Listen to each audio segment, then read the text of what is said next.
acá Juan Francisco Romano, de la Asociación Agrícola Ganadera de La Pampa, y que fue otro de las instituciones coorganizadoras de este espacio. Bueno, a Nora Traverso, ya sí varios hace tiempo que están viniendo, la conocen.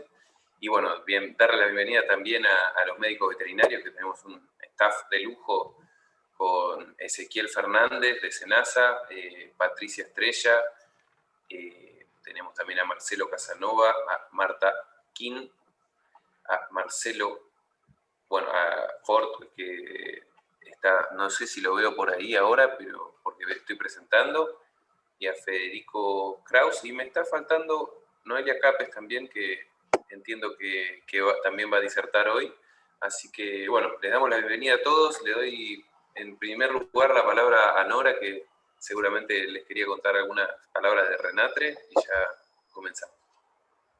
Bien, muchas gracias, Pablo. Sí, especialmente hoy le vamos a agradecer a Noelia Capes, a Marcelo Casanova y a Patricia Estrella, que son los disertantes de la Dirección de Epidemiología, que van a estar hablándonos sobre zoonosis y ponzoñosis. Yo les voy a contar un poquito a los que se han agregado en las últimas charlas. Estas capacitaciones, saben que para los trabajadores rurales están comprendidos dentro de lo que es el programa de reinserción laboral. Aquellos trabajadores que están cobrando la prestación por desempleo tienen, digamos, el compromiso de participar en estas capacitaciones, y todas estas capacitaciones se le cargan la libreta tanto a los que están cobrando la prestación como a los trabajadores en actividad, como también a los empleadores que están registrados en el registro. Pasa a ser como el currículum de los trabajadores. Esperemos que en algún momento podamos hacer nuevamente las presenciales, que sabemos que gustan más, pero bueno, por el momento, y gracias a la atención y a la participación de INTA, podemos dar estas charlas, y bueno, en este caso, epidemiología del Ministerio de Salud. Participaron también Marcelo Forte, también de INTA, y Federico Kraus, también, que es un asesor privado. Acá es un poquito las charlas que hemos estado, y que estuvo va a reconocer las imágenes. ¿La pasás, Pablo? Sí, cómo no. Vamos acá, un segundito. Ahí va. ¿Les parece que les muestre el video que quería proyectar? Una cosita que yo me quedé, perdón, del programa de reinserción laboral.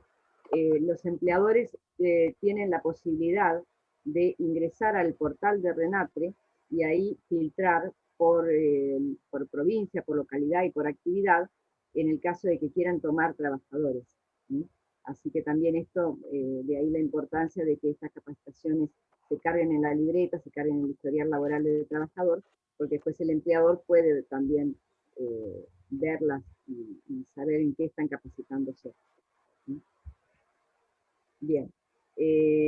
A partir de hace un poquito, unos 15, 20 días, contamos con una app de solicitud de prestación por desempleo, que esto facilita a todos aquellos trabajadores que no pueden acercarse a una boca o a la delegación para solicitar su prestación a través de justamente esta app. Es como cualquier otra, se baja de Play Store, es sencilla, con el número de Quill, fotografiar la documentación, y la recibimos en cada delegación mediante el sistema, y bueno, se procesa y se arma el expediente correspondiente, y luego se le avisa mediante mensaje de texto al trabajador que está su prestación aprobada.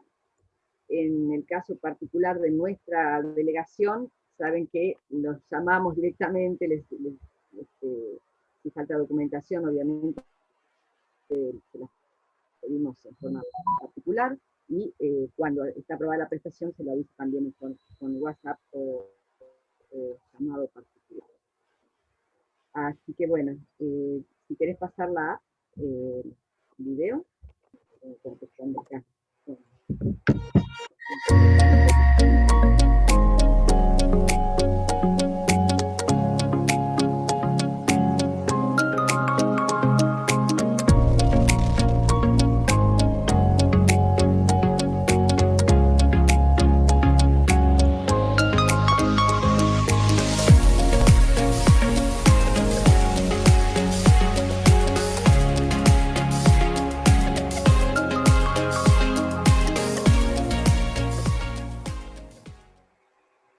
Diríjanse al portal de Renatre.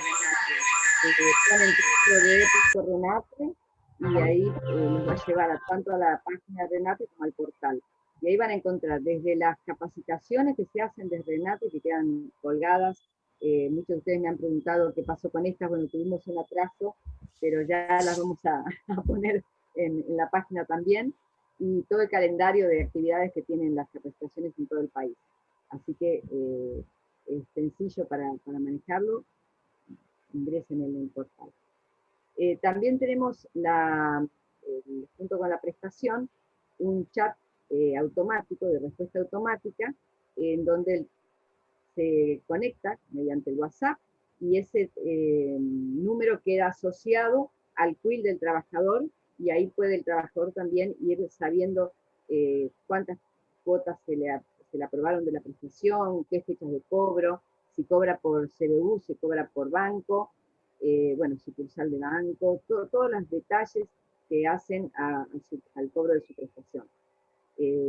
Es un número que aparece, bueno, pasás primero el video, Pablo, yo después tengo el número para si lo quieren copiar.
Bien, gracias. Acá en la última les dejo el número, es 11 22 79 0400. Conectan ese WhatsApp y ahí, digamos, el que tiene prestación por desempleo, obviamente, ¿no? Puede hacer las consultas. Dos cositas a tener en cuenta, dos detalles, que se ingresa con la palabra hola. La primera palabra que tiene que aparecer es hola, entonces ahí empieza a generar la respuesta automática.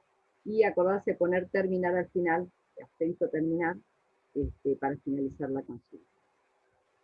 Bueno, esta, digamos, pequeñita presentación, como para recordarles las novedades del registro. Y les quería pedir a los que aparecen con, por ejemplo, el nombre, acá veo Ana B, que que se renombren para saber quiénes son, para después poder, justamente, como les decía, que esto se pasa a la planilla, que se pasa, perdón, a la libreta, al historial de la libreta de trabajo, para poder ubicarlos, identificarlos y pasárselos, ¿sí? Y por la asistencia para poder, si alguno quiere certificado, al final del ciclo se van a enviar los certificados, pero también necesitamos tenerlos identificados. Creo que no me olvido de nada y bueno, nada más que agradecerles que estén presentes en este ciclo y le damos la palabra, no sé si Noelia vas a iniciar vos o... Sí, sí, no. Bueno, Noelia, médica veterinaria del Departamento de Epidemiología. Medio Ambiente y Zoonosis de la Dirección de Epidemiología. Medio Ambiente y Zoonosis, de la Dirección de Epidemiología. Así que bueno, te damos la palabra, Noelia. Bueno, buenas noches a todos y agradecerles a Renate y a las otras instituciones por habernos invitado a participar y a toda la gente que está conectada para escuchar los temas estos, y para nosotros es muy importante que tenerlos a ustedes como oyentes, porque la verdad que son temas de interés para la salud y ustedes son quienes tienen que recibir este mensaje y quienes pueden transmitirlo para prevenir las enfermedades y prevenir accidentes por ponzoñosos, como después va a hablar también Marcelo Casanova y la doctora Patricia Frey.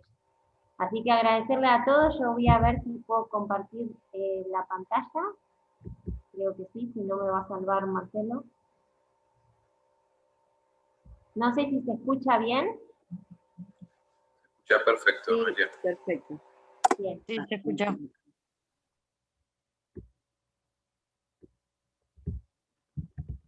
Ahí está.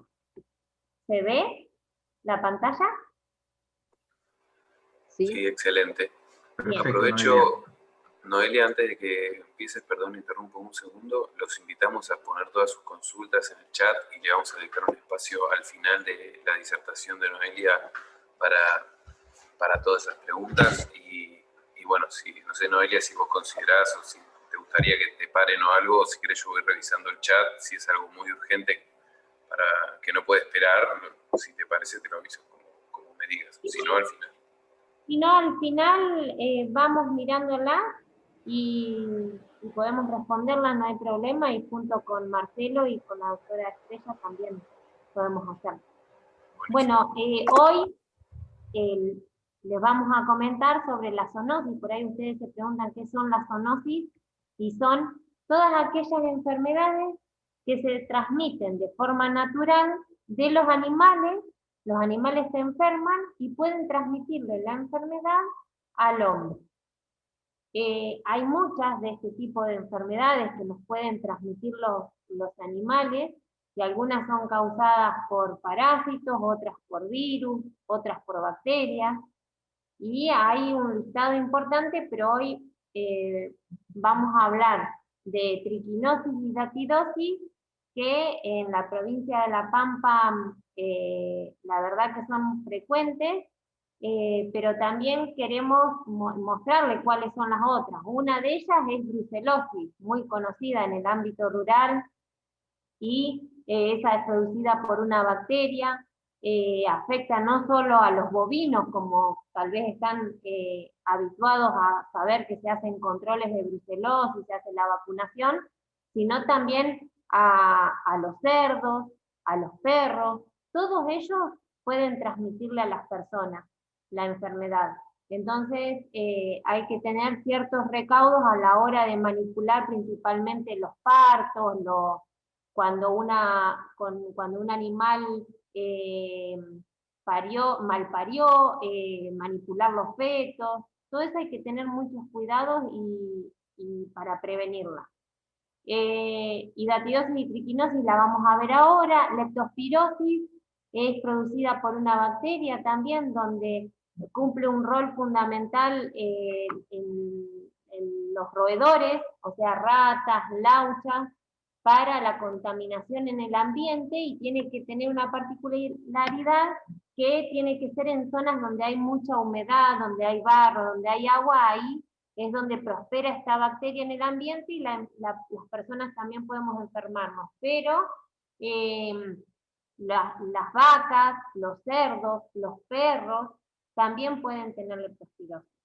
Citacosis no es tan frecuente, pero también tuvimos casos en La Pampa. La citacosis es producida, se transmite desde los loros, los papagayos, las cotorras. En una situación de estrés eliminan esta bacteria y pueden enfermarse las personas de una manera muy grave.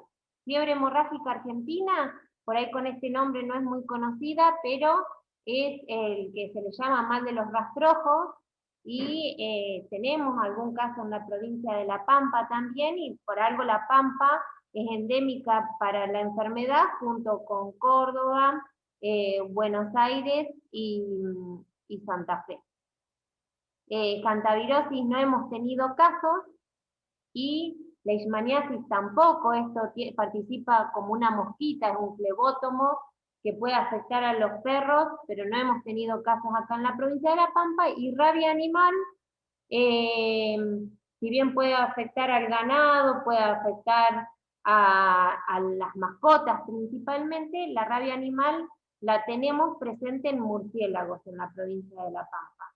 Los murciélagos que hay acá en la provincia son insectívoros, por lo tanto hay que tener ciertos cuidados al manipular, si tenemos en un galpón estos animales, de si encontramos uno muerto o con síntomas de enfermedad, no tocarlo a mano desnuda, porque el animal puede tener rabia. Los murciélagos pueden tener rabia, está demostrado en la provincia de La Pampa. Bueno, ahora sí, de triquinosis, muchos la deben conocer, y por ahí nos pareció oportuno esta época del año, cuando empezamos con los fríos. Es la época en la que empiezan a hacerse las tradicionales carneadas, que son tan ricas, pero tenemos que tener cuidado, porque con las carneadas estas que después compartimos con la gente que más queremos, familiares o amigos, podemos estar llevándole una enfermedad si no la hacemos como corresponde, ¿no? Con el análisis correspondiente de los animales. Entonces, la triquinosis está producida por un parásito que se aloja en el músculo de los cerdos, está en la carne de los cerdos y de otros animales salvajes, no solamente el cerdo doméstico, el jabalí. Por ahí durante años se habló que el jabalí, como era silvestre, no se enfermaba de esto, y sin embargo sí. Tengan claro que si cazan un jabalí y van a ser cocinados, van a hacer chorizo, van a hacer jamón, bondiola, todo esto que se come de forma salada, que es cruda la carne, tienen que hacer el análisis correspondiente, porque todos los años en los laboratorios que hay de la provincia tuvimos jabalí, y casi la misma proporción que del cerdo doméstico positivos para triquinosis. Entonces, es un parásito que, como vemos en la foto, eso que tiene forma de espiral, de gusanito, esas son las fibras musculares, y el gusanito se aloja ahí, se enquista en los músculos de los cerdos, el jabalí, el puma, el peludo, el piche, y de la misma forma también se enquista en los músculos del hombre cuando el hombre se enferma. Cuando las personas nos enfermamos, el parásito se enquista de esa forma. Entonces acá vemos el ciclo. Cuando tenemos un cerdo que está infectado, que puede ser un cerdo doméstico o un jabalí, ese cerdo se puede faenar, se hace una carneada, puede ser familiar, y esa carne, los embutidos, son consumidos por una persona. Esta persona, si come la carne de este cerdo infectado, se va a enfermar también. Esos desechos de ese cerdo puede ser que se tiren todas las vísceras y demás. Si son consumidas por perros, gatos, roedores, también se van a enfermar estos animales, y el parásito va a quedar enquistado en el músculo. Y si hay un cerdo, como es el caso de los animales salvajes, los jabalíes, si un jabalí se muere o lo carnean y dejan restos en el campo, y viene otro jabalí y come esos restos de ese animal enfermo, también se va a enfermar. acá el problema es que este animal que se enferma, el cerdo, seguramente va a ser consumido por personas también. Cuando el ciclo se termina, en el humano se termina porque no va a ser consumido por nadie, y en general perros, gatos y roedores, perros y gatos tampoco son consumidos por nadie, pero los roedores sí. Los roedores son los que mantienen la enfermedad en la naturaleza. El roedor se enferma, después se muere, es consumido por alguno de estos animales que come osamentas, y es el que mantiene la enfermedad en el ambiente, ¿no? Entonces acá tenemos cómo es que el animal se puede demostrar que está enfermo. El animal vivo en algún momento puede tener síntomas al principio de la enfermedad, pero después el animal puede engordar y vivir perfectamente. En general los cerdos domésticos que se han presentado como positivos tienen alguna relación con esto de que los alimentan con restos de basura, restos de restaurante, restos de matadero, lo que hace que en el ambiente se acerquen más roedores, ratas, lauchas, que son animales que pueden tener triquinosis, se mueren en el lugar y el cerdo los comen, ¿no? Pero tengan en cuenta que el animal no manifiesta estar enfermo. Si ustedes van a carnear un cerdo que está criado por ustedes, no duden en hacer los análisis, porque un cerdo bien gordo puede llegar a tener triquinosis igual, porque el parásito se enquista en los músculos. Los huéspedes, que se les llama los animales que son de mayor riesgo para las personas, son estos, el cerdo jabalí y el cerdo doméstico. ¿Por qué? Porque es lo que más se usa para hacer chacinados, o sea, chorizo, jamón, bondiola, que después se comen de manera cruda, ¿no? Pero de todos los animales que nombramos anteriormente se pueden llegar a enfermar. Estos dos son los de mayor riesgo porque se hacen los chacinados. Entonces, ¿cómo nos infectamos nosotros, las personas? ¿Cómo nos podemos llegar a enfermar de triquinosis? Es comiendo carne de cerdo u otro animal. Hemos tenido casos de que han comido peludo. En general se come bien cocido, pero hay gente que lo come salado también, y eso es de mucho riesgo por los hábitos que tiene de comer carcasas, de comer osamentas. El peludo tiene muchas posibilidades de tener triquinosis. Entonces, nosotros nos enfermamos comiendo carne o de cerdo u otro animal infectado que esté mal cocida, chorizo seco, jamón crudo, panceta, bondiola, que todo esto es tan rico, pero si no está analizado correctamente puede ser muy perjudicial para la salud. ¿Qué síntomas tienen las personas? Ni bien se come un alimento que está contaminado, o sea, que tiene el parásito, entre las pocas horas y 5 días se produce como síntomas de una gastroenteritis. Ahí hay diarrea, náuseas, vómitos, dolor de panza, fiebre, característica la fiebre, puede haber manchitas en la piel. Esto en los primeros días de haber consumido. En estos casos, muchas personas ni siquiera consultan al médico creyendo que es una gastroenteritis, y sin embargo es fundamental. Cualquier persona que haya consumido chacinados que no sean de procedencia conocida, que duden si se le hizo el análisis correspondiente, y empieza con estos síntomas posterior al consumo, consulte al médico y coméntele que consumió chacinados para que se haga una sospecha oportuna, ¿no? Porque en esta etapa es cuando se puede hacer un tratamiento con medicamentos. Después, esta etapa, ¿por qué hay diarrea, náuseas, vómitos? Porque ahí las larvas, los parásitos, las larvitas, las hijas de los parásitos adultos que están en el intestino de las personas, pasan por la pared del intestino, se van a la sangre a viajar por la sangre a distintos órganos. Entonces, al pasar por las paredes del intestino, hace que se produzcan todos estos síntomas que parece un cuadro de gastroenteritis.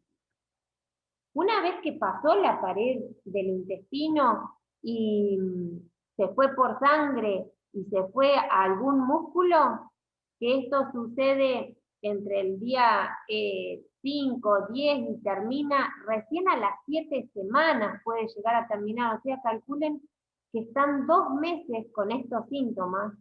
La verdad que hemos visto brotes y hemos participado de brotes acá en La Pampa, donde ver a la gente que verdaderamente se siente mal, con muchos dolores, que no pueden ni caminar, es muy importante de prevenirla esta enfermedad, ¿no? Acá en esta fase, cuando ya invade los músculos el parásito, empiezan esos dolores musculares fuertes. Si se va al diafragma, o sea, a lugares donde nosotros, los órganos que se usan para poder respirar, puede haber dificultad respiratoria, puede haber dificultad para masticar, dificultad para tragar. Es característico el hinchazón en los ojos, los párpados hinchados y la conjuntiva así roja, y la fiebre persiste. Pero verdaderamente la gente se puede sentir, hay cuadros que son muy graves y depende también de qué lugares vaya a elegir el parásito para ir a enquistarse, ¿no? Después ya llega la fase de estado de enquistamiento, que es esto, recién a los 2 meses se empieza a enquistar y según el músculo que haya elegido el parásito, la cantidad de larvas que se van a los distintos órganos, si hay algún órgano que, por ejemplo el corazón, puede haber una miocarditis, puede haber neumonía, encefalitis, son todos cuadros que pueden llegar a ser graves, depende del lugar donde se enquiste cada una de las larvas del parásito, ¿no? En cuanto al tratamiento, esto que decíamos, que la primera fase es cuando si ustedes comieron algo de dudosa procedencia y empiezan con una gastroenteritis, consulten inmediatamente al médico, es por esto. Porque solamente hay un medicamento antiparasitario que puede responder si es en los primeros días. Una vez que ya por sangre se fue a los músculos, es tratar con analgésicos del dolor, con reposo, es tratar los síntomas, pero ya no se puede atacar al parásito, y la persona va a convivir toda la vida con el parásito enquistado en alguno de esos músculos, por los cuales siempre puede quedar con alguna secuela, ¿no? Entonces acá es, teniendo en cuenta la gravedad que puede tener y las secuelas que puede tener la enfermedad, es importante ver todos los eslabones de la cadena y ver cómo podemos prevenirla. Entonces tenemos primero al que cría cerdos. ¿Cómo podemos prevenir que los cerdos se enfermen? Es evitando suciedad en los corrales para que no se acerquen roedores, no alimentarlos con desperdicios. Si un animal se muere adentro del corral, sacarlo inmediatamente, no criar los cerdos cerca de basurales, en las periferias, donde se pueden encontrar muchos roedores que son los que mantienen en el ambiente también la enfermedad. Después tenemos los que elaboran chacinados, pueden criar cerdos y elaborar los chacinados, o gente que compra los cerdos y elabora los chacinados. Los animales, los cerdos que pasan por frigorífico, a todos se le hace el diagnóstico correspondiente de triquinosis, pero tenemos después las faenas familiares caseras, que son las de esta época de invierno, que es importante que analicen. ¿Cómo se analiza? Se toma de cada animal un trozo de carne de entraña, un trozo de carne de intercostales, entre las costillas se saca un pedacito de carne, y un trozo de carne de la base de la lengua, de abajo de la lengua o de la quijada. Con esos 3 pedacitos de carne se meten en una bolsa y se la anota como cerdo número 1 si se faena más de un cerdo. Después se hace lo mismo con el otro cerdo para tener bien claro cuáles son las muestras de cada uno. Y se lo lleva a alguno de los laboratorios habilitados por la provincia para hacer el diagnóstico. Bueno, y después, ¿cómo la prevenimos en la gente que come la carne y los productos de cerdo? Que también puede haber gente que va y lo compra, que no lo procesan ellos mismos. A ellos el mensaje que hay que darles es que adquieran productos que estén identificados con un rótulo, que es este papel, el rótulo. En el rótulo figuran un montón de números que son registros que garantizan que hay alguien responsable, que pasó por un frigorífico, que se le hicieron todos los análisis correspondientes y garantiza sanidad, ¿no? Inocuidad de ese alimento. Y que después lo otro que se le debe recomendar a la gente que compra chacinados o come, que consuma la carne de cerdo, de jabalí, de puma, de peludo, bien cocido, a más de 70 grados, porque también hemos tenido casos de personas que se enfermaron por comer la carne muy jugosa y padecieron la enfermedad, ¿no? Acá brevemente, ¿qué técnica de diagnóstico hacen cuando llevan esa carne ustedes al laboratorio? ¿Qué hacen? Hacen como en el laboratorio generan artificialmente lo que se produce en el estómago del cerdo o de las personas. En forma artificial se pone el ácido clorhídrico, enzimas que nosotros tenemos en el estómago, se degrada la carne y quedan libres las larvas del parásito, que son estas que vemos en la foto. Así se ve en un microscopio. Entonces, se puede decir si ese cerdo es positivo o es negativo. Bueno, esto de repetir el mensaje de la importancia de prevenir y que es comer seguro, y lo importante que es que hagamos los análisis correspondientes ante las faenas familiares que se hacen. En La Pampa, en general, la mayoría de los brotes de triquinosis que afectaron personas fueron por este tipo de faenas, y tengamos en cuenta que las compartimos con los seres queridos, ¿no? Así que tenemos que cuidarlos también.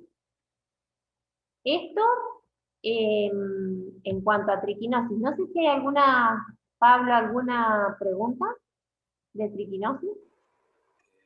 Por el momento, Noelia, en el chat, no vi una pregunta. Había una mano levantada, pero me parece que perdió la conexión. Así que podemos esperar para el final. Si alguno surge o se queda con alguna duda.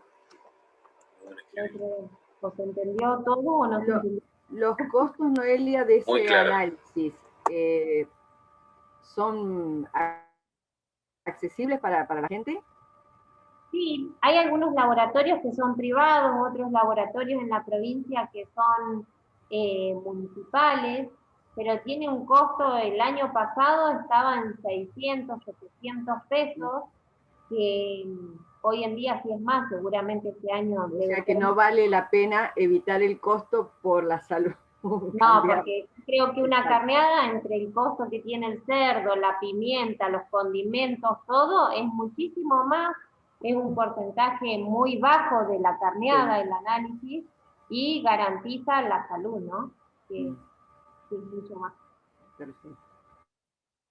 En cuanto a hidatidosis, bueno, la hidatidosis es otra enfermedad que también es producida por un parásito, y acá es un parásito que se llama Echinococcus, es Echinococcus granulosus, es un nombre raro, pero produce la hidatidosis en otros animales, ¿no? El Echinococcus granulosus, ese parásito, ¿dónde lo podemos encontrar? En los perros, en la familia de los cánidos. Entonces están los perros domésticos y los zorros también. En ellos está el parásito adulto. Como es el parásito adulto, a ellos se los llama huéspedes definitivos. Pero para que llegue a ellos, el parásito primero también pasa por otros huéspedes a los que se les llama intermediarios. Ahí no está el parásito adulto, sino su forma larvaria, y ellos son las vacas, las ovejas principalmente y las cabras, los cerdos, y el hombre también es un huésped intermediario, porque tampoco está el parásito adulto, sino el quistidatídico, que es el estadio intermedio, no hay larval. Entonces, ¿de quién nos enferman las personas? ¿De quiénes se enferman? De un perro que esté parasitado. El perro, ¿cómo llegó a enfermarse, a parasitarse? Se enferma el perro por comer vísceras, las achuras crudas de animales, como cuando se carnea un cordero, cuando se carnea un lechón y se le dan las achuras crudas a estos animales. Estos, si tienen quistidatídico en esas achuras, el perro se enferma y en él se desarrolla la tenia esta, que es un gusano que tienen en el intestino los perros, ¿no? Entonces el perro ya queda parasitado por comer las achuras crudas de animales que tienen quistidatídico, que ahora ya vamos a ver algunas fotos como para que ustedes lo identifiquen. Ese perro que está parasitado, que tiene la tenia en su intestino, puede ir y defecar en esta foto podemos ver que está defecando, puede ser en un cerco de una casa, donde juegan niños, puede ser en el campo, donde comen ese pasto las ovejas, las cabras, los cerdos, pueden comer las vacas, otros animales.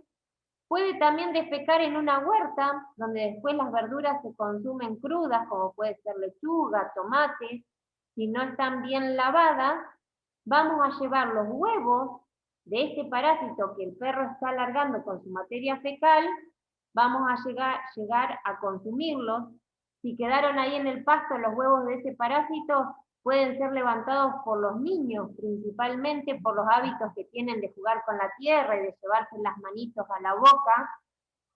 Los niños son los más afectados en esta enfermedad. En general se dice que es una enfermedad que se adquiere en la etapa temprana de la vida, en la niñez, por estos hábitos, y como avanza lentamente, recién se diagnostica cuando uno es adulto. Pero por estos hábitos de los niños es que se enferman.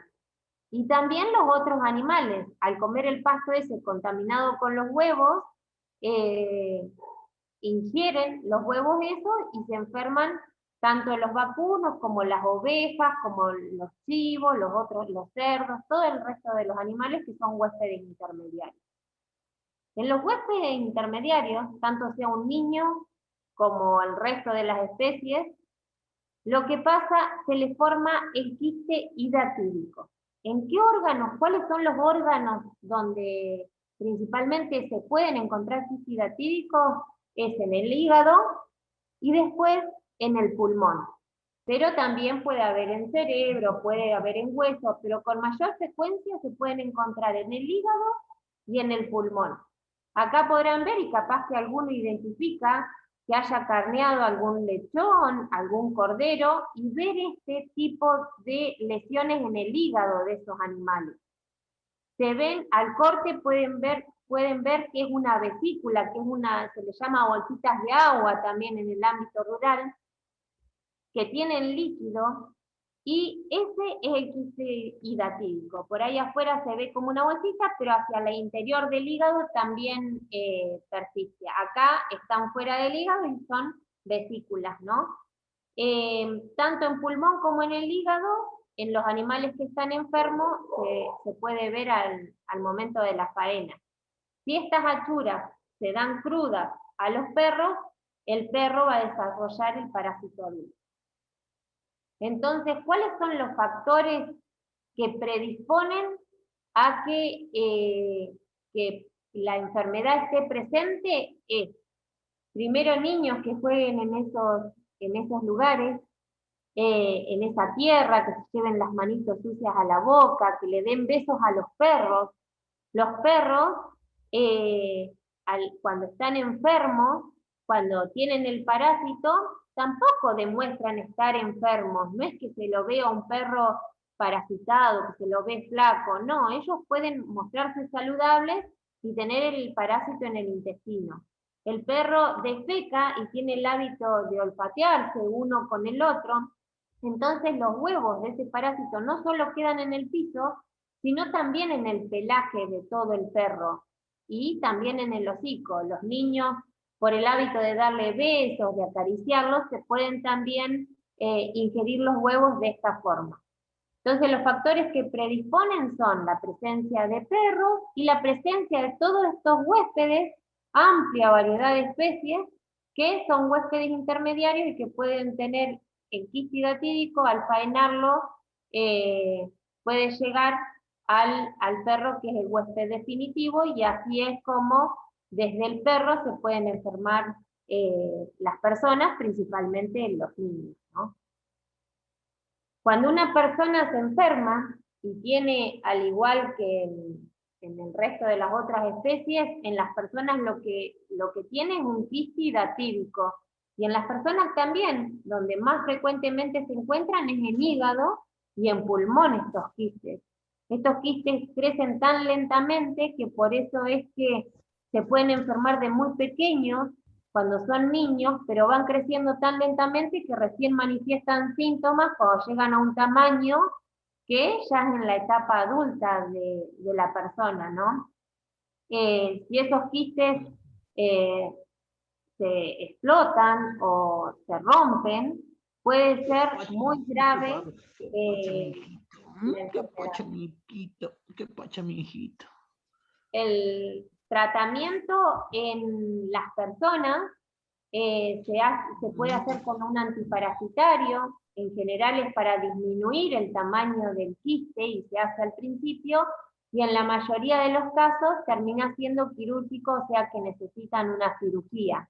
Una cirugía que también tiene que tener muchos cuidados para no lesionar el quiste y que se agrave el cuadro.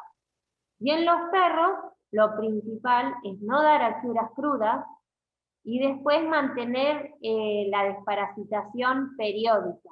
En ámbito rural, cada 45 días habría que estar desparasitando los perros.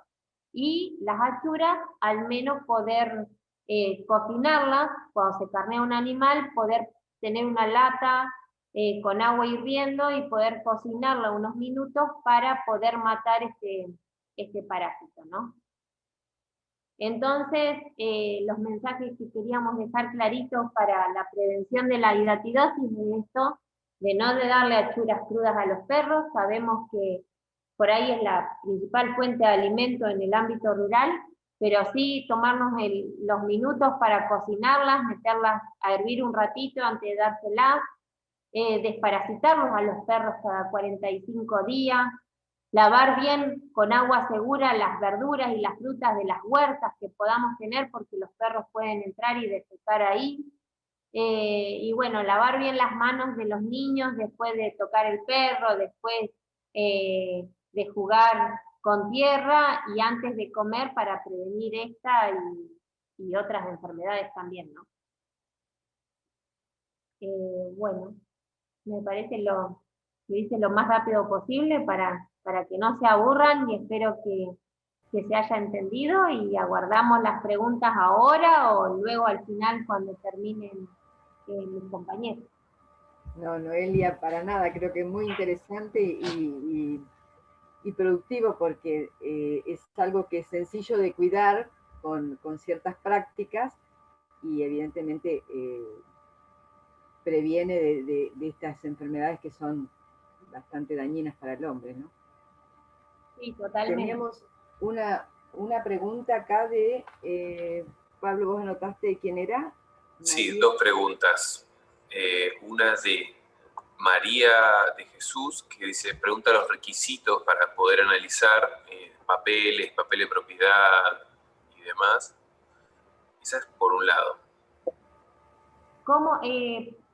para poder analizar cualquier cerdo que se puede carnear en cualquier campo para una faena familiar, solamente hay que llevar las muestras como corresponde de estos lugares, porque son los que prefiere el parásito para ir a alojarse. Son músculos de mucha actividad, entonces son los que prefiere el parásito para ir a alojarse. Intercostales, recordad sacar una muestra de entre las costillas, la carne entre la costilla, de la quijada o de abajo de la lengua, y después del diafragma.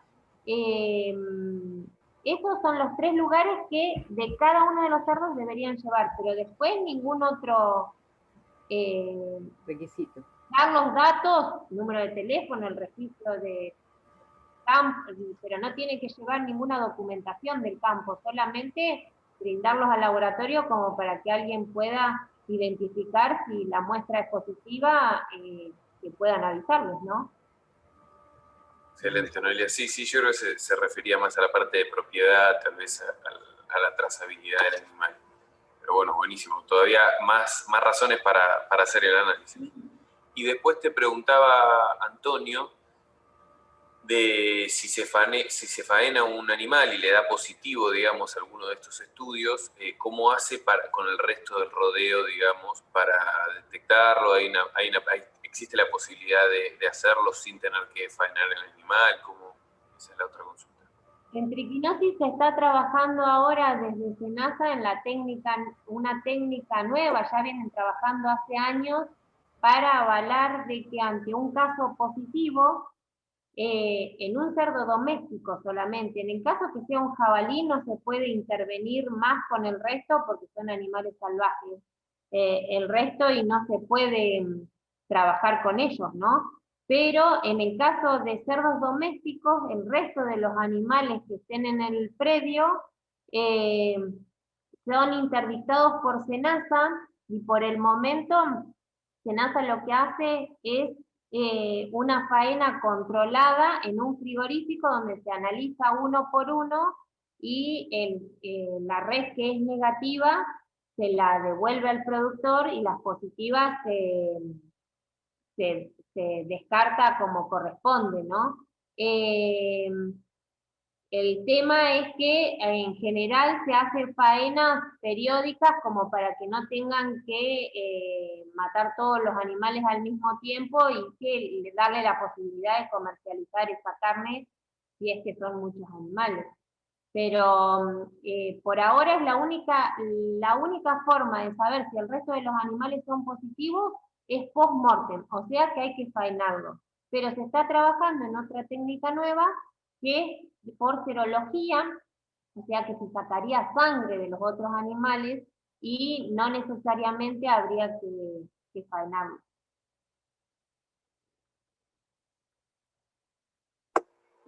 Genial, Noelia. Ahí están mandando algunas preguntas más. No sé si quieren avanzar con la exposición y después vamos agarrando en el cierre algunas consultas más. Bueno. ¿Me parece? Voy a dejar de compartir pantalla para permitirle a mis compañeros. Bueno, buenas tardes a todos y todas. Voy a compartir pantalla para empezar la segunda parte de esta capacitación, que tiene que ver con animales ponzoñosos, ¿sí? Vamos a compartir.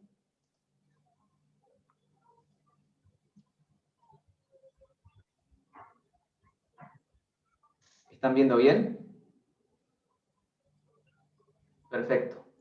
Bueno, en esta parte de la capacitación la damos en conjunto con la doctora Patricia Estrella. Por un lado, voy a estar comentándoles un poco qué son los animales ponzoñosos, cuáles son las especies, y por otro lado, en cada especie vamos a empezar a ver lo que son los cuadros clínicos de los envenenamientos, ¿no?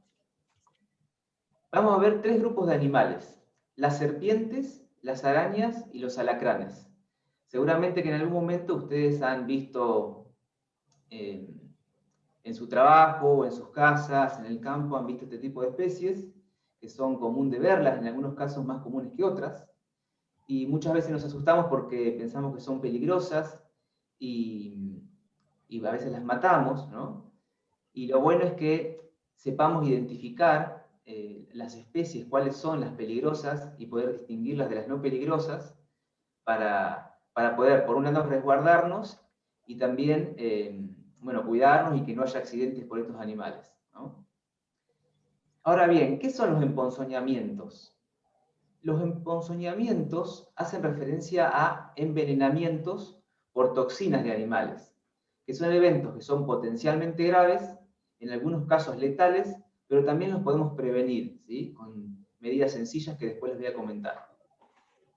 La ponzoña hace referencia al veneno, ¿sí? Que es una sustancia nociva para la salud humana, en algunos casos, y también para los animales. Y estos animales, ¿sí? Los animales ponzoñosos, tienen estructuras adaptadas para inocular esas sustancias en nuestro cuerpo. Si comenzamos con las serpientes u ofidios, hay 3 géneros de importancia en nuestro país, con alrededor de 850 casos anuales, ¿sí? En la gran mayoría de los accidentes por ofidios son por mordeduras de yarará, ¿sí? Y en menor medida por las víboras del género Crotalus, que son las cascabeles, y en un porcentaje aún menor por las corales. En nuestra provincia está demostrada la presencia de las corales y la yarará, y si bien en algunas oportunidades se ha observado la presencia de cascabel, es menos frecuente. Por eso nos vamos a focalizar estas 2 especies, yarará y coral. Si tuviéramos que diferenciar las características morfológicas de los ofidios venenosos de los no venenosos, podemos dividirlos en 2 grupos de características. Por un lado tenemos las especies venenosas, ¿sí? Las especies venenosas generalmente tienen el cuerpo más bien grueso que fino. Tienen un rasgo importante para diferenciar es la terminación de la cola. En las especies venenosas, la cola termina de manera brusca, ¿sí? Viene el cuerpo grueso y la cola se afina en un tramo pequeño. Y después tenemos las no venenosas, en las cuales la cola se va progresivamente afinando. Otro rasgo importante es si le pudiéramos ver las pupilas en los ojos. Las pupilas son verticales o elípticas en el caso de las venenosas, y en las no venenosas son pupilas redondas. Esto suele verse muy fácilmente.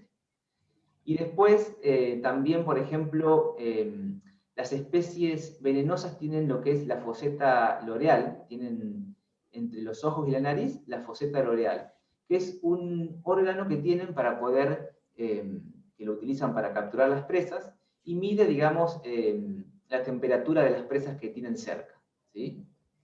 Las especies no venenosas no tienen la foseta loreal. Ahora les voy a ir mostrando algunas imágenes para ir identificándolas. Estas diferencias que les digo, ¿no? Las especies no venenosas tienen, por ejemplo, la cabeza más bien redondeada, a diferencia de la cabeza triangular en las venenosas. Y como les mostraba, lo de las pupilas, que se ven redondas en las no venenosas, y las pupilas elípticas en las venenosas. Acá les muestro 2 fotos. Esta es una culebra, podemos ver la pupila redondeada. Y tenemos una especie que consideramos de interés epidemiológico o peligroso, como es la yarará, que se le ve, por un lado, la pupila elíptica, ¿sí? Y se le ve la foseta loreal, que es lo que estamos observando en el círculo rojo. Esa es una manera de distinguirlo, lo que sería a simple vista.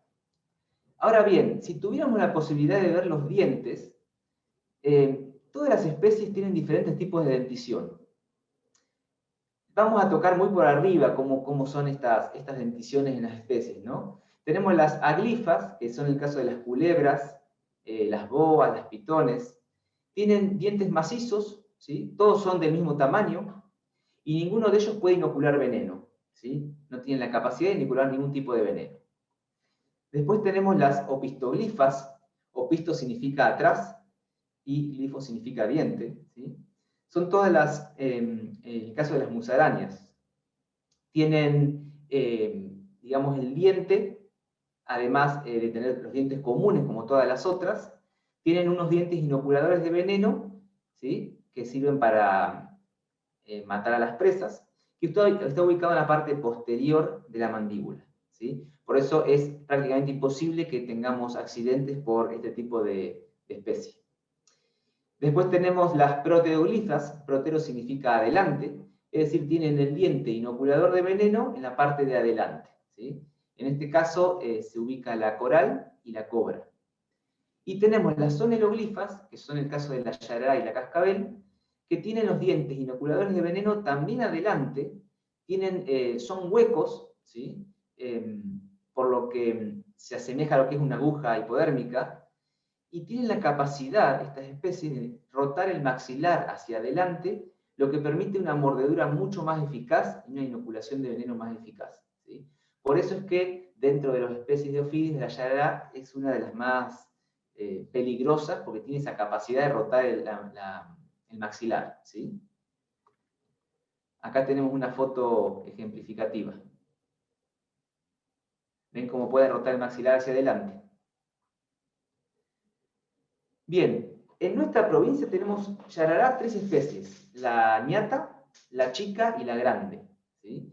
Tienen dimorfismo sexual, es decir, son diferentes los machos de las hembras, y principalmente la actividad mayor la tienen sobre la tarde, tardecita, noche, que es la hora donde empiezan a capturar las presas, ¿sí? Que pueden ser roedores, lauchas de campo, conejos, ratas, cuises.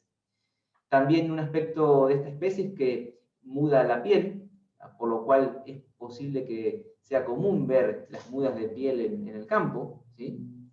Y generalmente después de una muda de piel viene un incremento de la actividad de caza.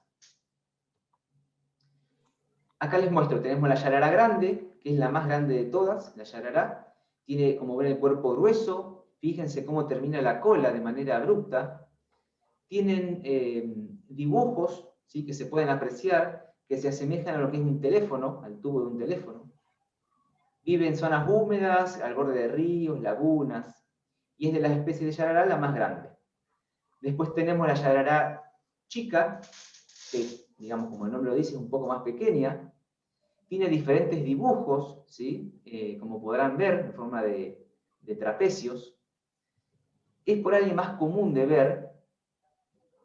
Y bueno, pueden ir observando también cómo termina la cola, que eso es muy característico también de estas especies peligrosas. Termina de manera muy abrupta, como les decía, ¿sí?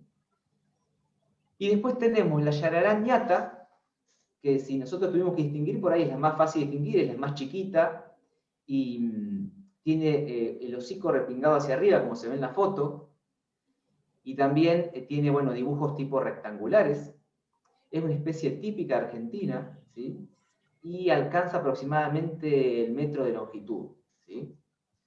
Esta especie también es bastante frecuente de ver. Bien, ahora paso a Patricia para que pueda hablar un poco en qué consiste el envenenamiento por este tipo de especies, ¿sí?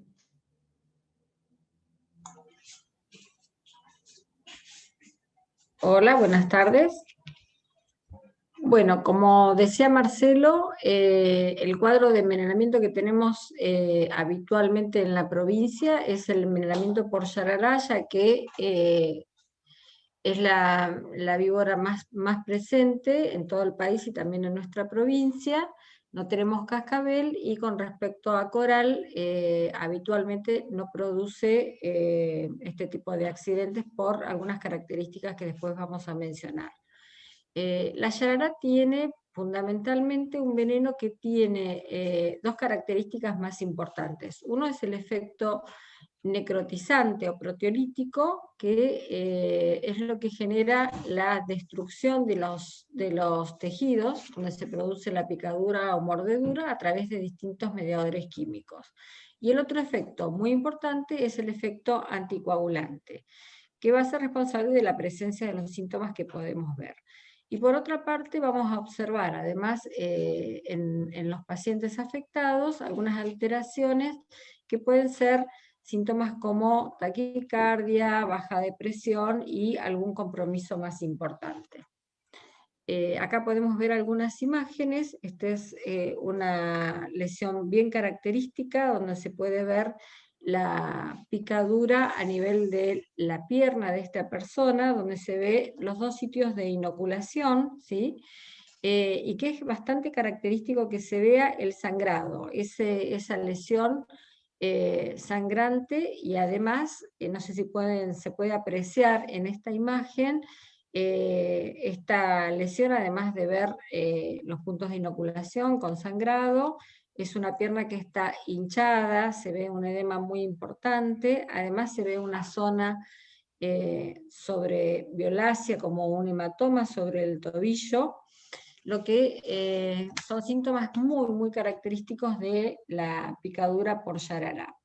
Por otro lado, también vemos que está comprometido dos sectores, digamos, del miembro inferior, que es el pie y la pierna. Esto determina que este cuadro va a ser categorizado como un cuadro leve. Si vemos la otra, ahí vemos esto, cómo categorizamos, digamos, este tipo de accidentes de envenenamiento, de acuerdo a la presencia de los distintos síntomas y de la gravedad del cuadro. Puede ser un cuadro leve, moderado o grave.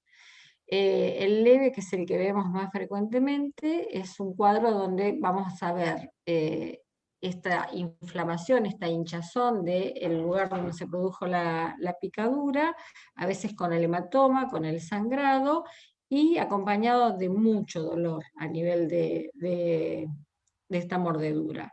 A veces puede acompañar de alguna sintomatología general, como taquicardia o baja de presión. Y generalmente en estos cuadros leves está respetado, digamos, la localización de estos síntomas, los vamos a ver localizados en una sola en un solo extremo o articulación, ¿sí? Por ejemplo, como vemos en el caso de la imagen inferior, esta picadura que ocurrió en los dedos de la mano no compromete más allá de la articulación de la muñeca.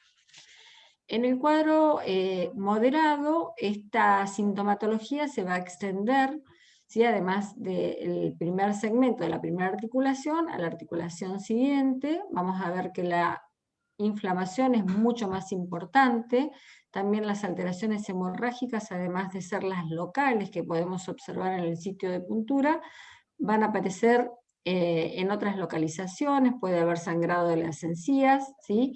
Alteraciones de la coagulación en general, hemorragia digestiva también.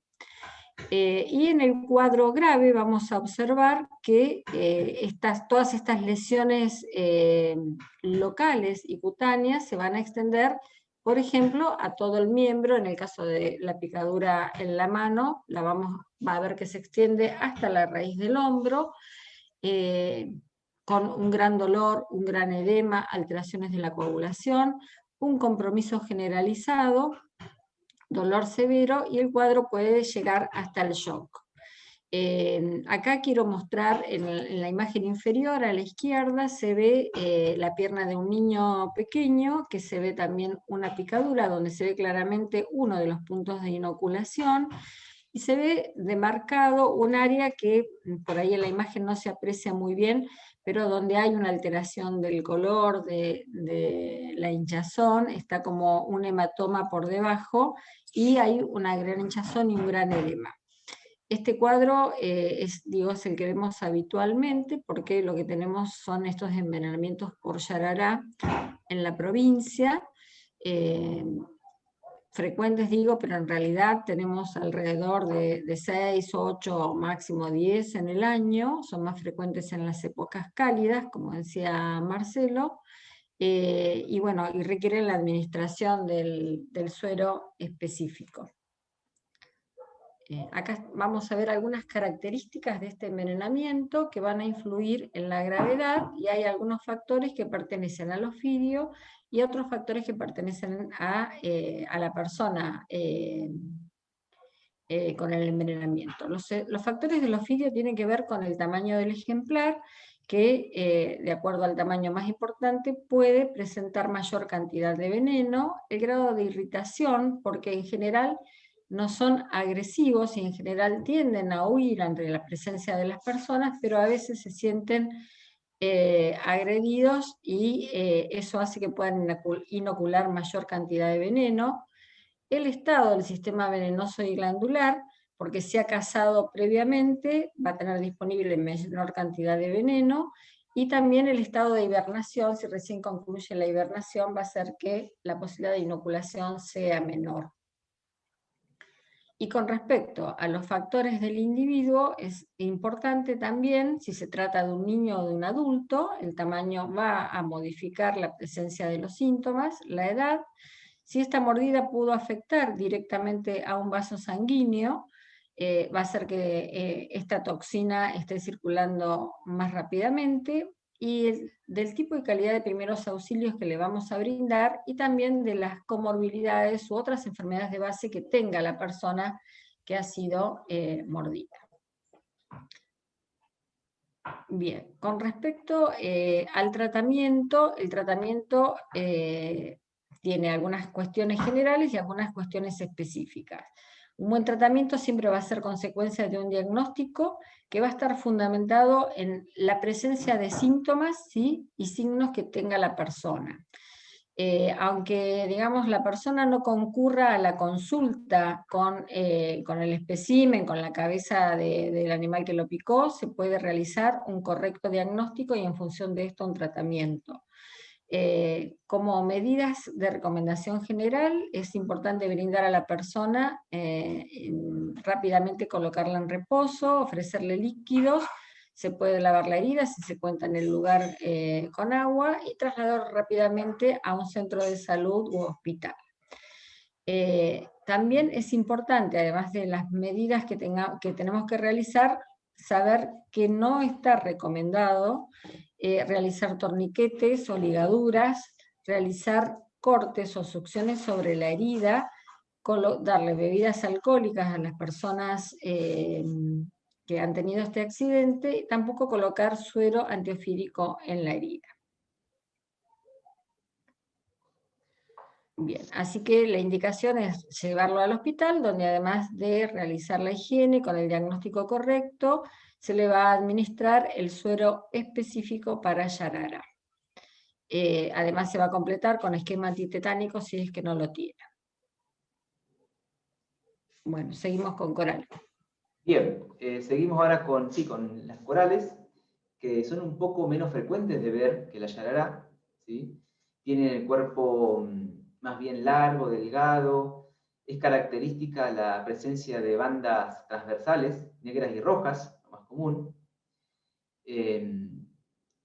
Un aspecto a observar en este tipo de especies es que la cabeza no se diferencia del resto del cuerpo, ¿sí? Y tampoco se diferencia de la cola. Tiene más bien la cola corta, es decir, no termina abruptamente. Es de hábitos subterráneos, es un punto a tener en cuenta para la prevención de accidentes también.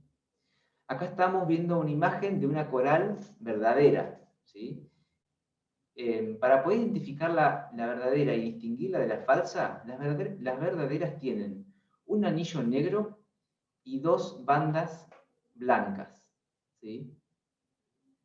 Esa es la principal característica. Y los anillos dan vuelta en todo su cuerpo, la parte ventral y dorsal, ¿sí? A diferencia de las falsas corales, por ejemplo, en los cuales solo la coloración la tienen en la parte dorsal y no en la parte ventral. Esa es una característica que pueden usar para distinguirlas.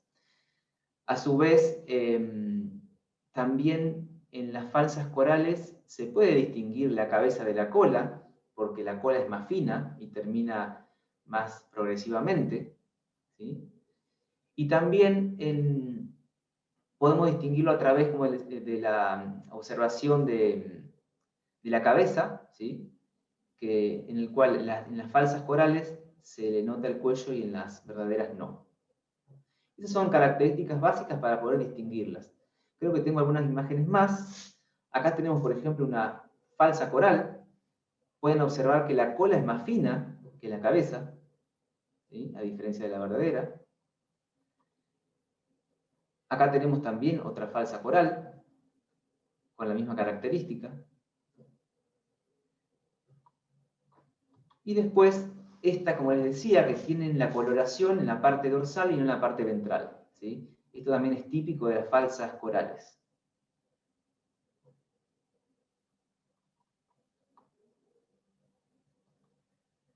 Y después tenemos algunas especies que también es común de ver, que son similares, ¿sí?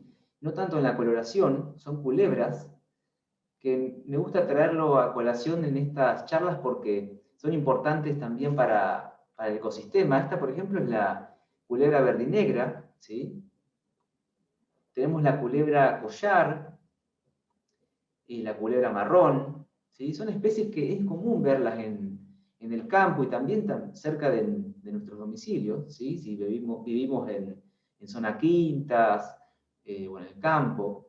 Y son especies que no tenemos que asustarnos porque no tienen ninguna peligrosidad para los seres humanos, ¿sí?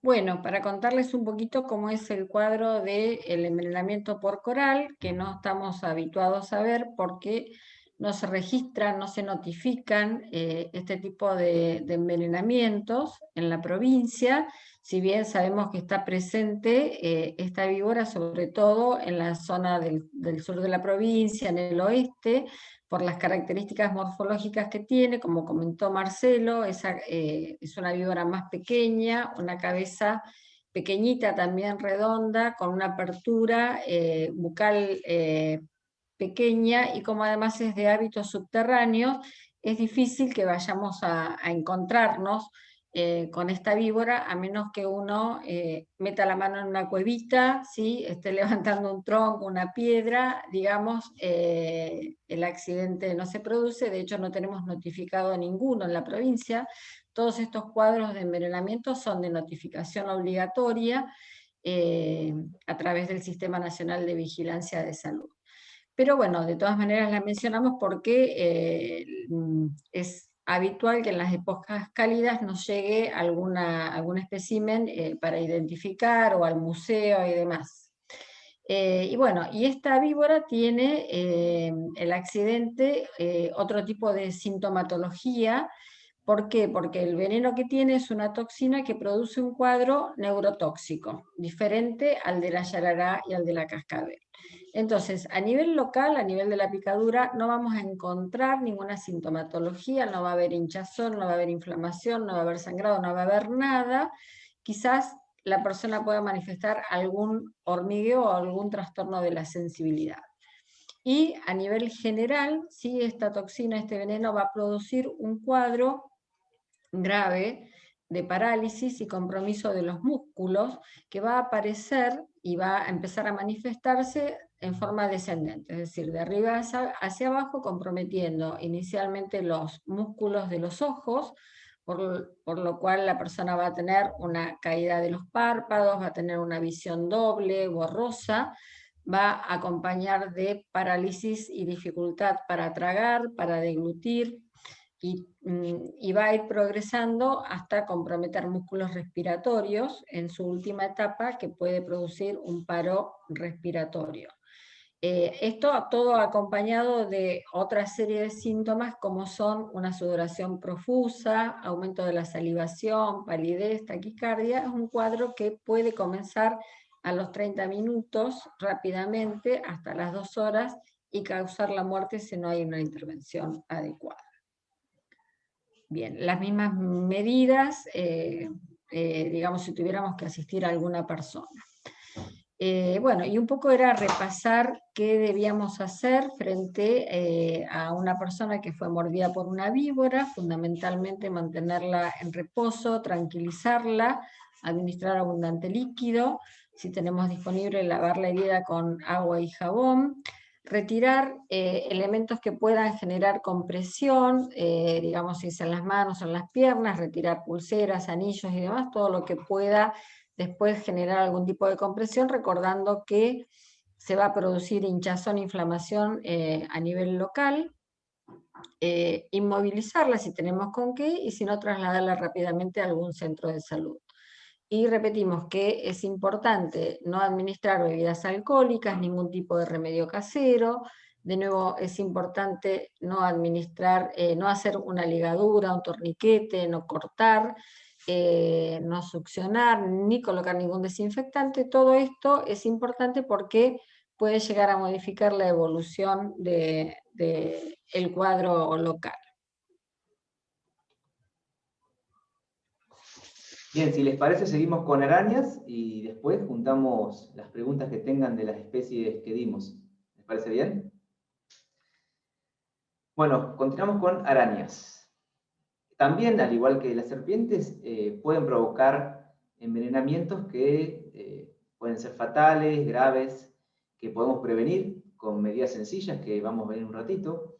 Hay muchas especies de arañas en nuestro país, pero hay dos que son de importancia epidemiológica, es decir, pueden generar cuadros de gravedad ante una picadura, que es Loxosceles y Latrodectus. Comenzamos con Loxosceles, también llamada araña parda, marrón, también se la suele llamar araña violín, porque tiene en la parte dorsal, tiene una depresión, ¿sí?, que tiene la figura, se asemeja a un violín, por eso que también suele llamarse araña violín.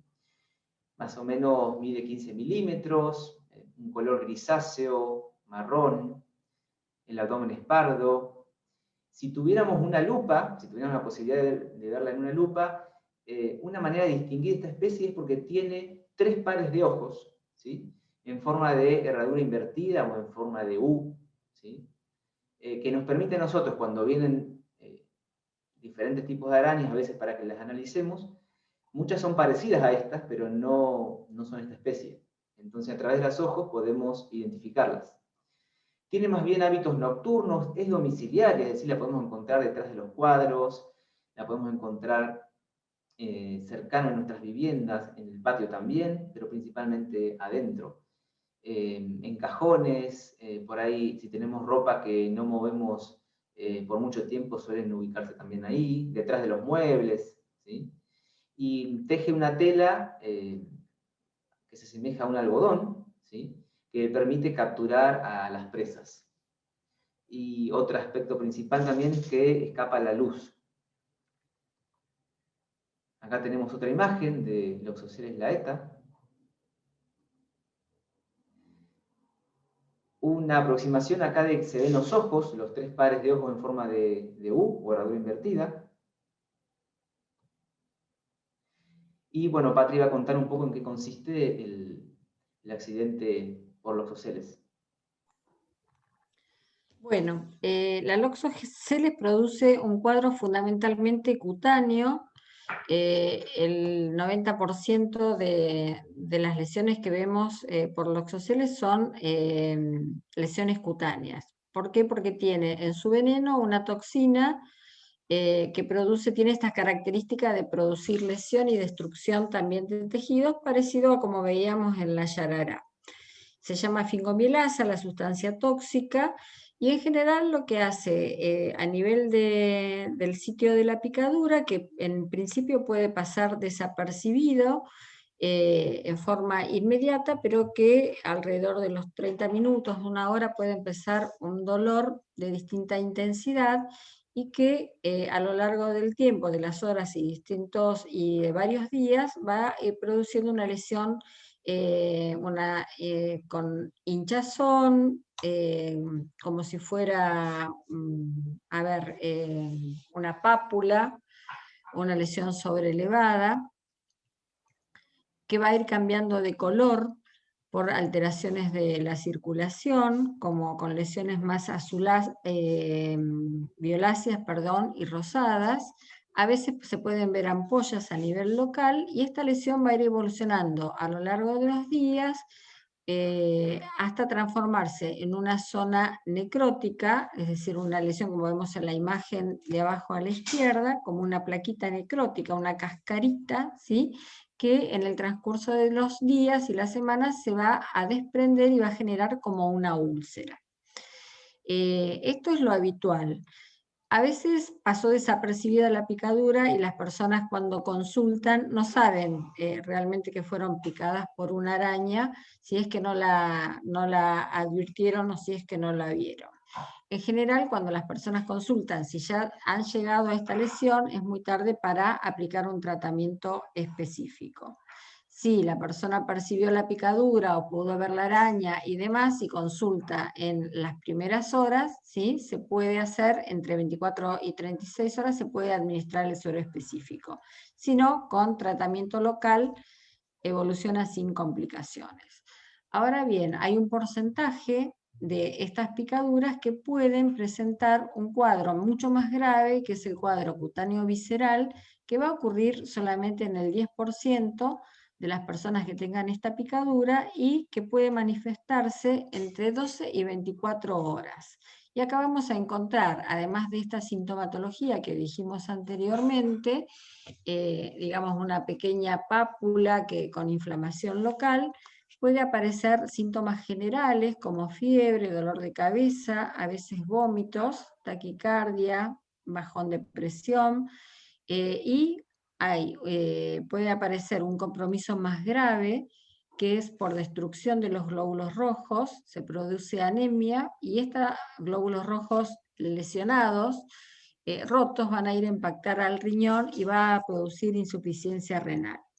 Este cuadro, como decimos, es muy grave y necesita internación y asistencia. Se ve en un porcentaje bastante bajo, pero bueno, si pasó desapercibida la picadura, si no está el antecedente, a veces es muy difícil de diagnosticar. Incluso a veces la picadura, como decimos, si la persona no la percibió, en las primeras horas también es difícil de diagnosticar, y si consulta en forma inmediata por la picadura de una araña que no la trae, que no tiene el espécimen y no lo podemos identificar, en general nosotros decimos que la lesión local, si después de 6 horas de la picadura no tiene un cuadro importante, casi podríamos descartar un cuadro de loxosilismo, ¿sí? En la imagen que vemos a la derecha es un paciente que vio que le picó una araña, que consultó, pero que bueno, no se pudo hacer el diagnóstico en forma inmediata, y que a las 48 horas tenía este cuadro local totalmente extensivo, con lesiones ampollosas, algunas de estas ampollas con lesiones con suero o con hemorragia, en el centro una lesión más necrótica, con un compromiso grave de insuficiencia renal y anemia, al cual se le pudo administrar el suero específico y se pudo recuperar.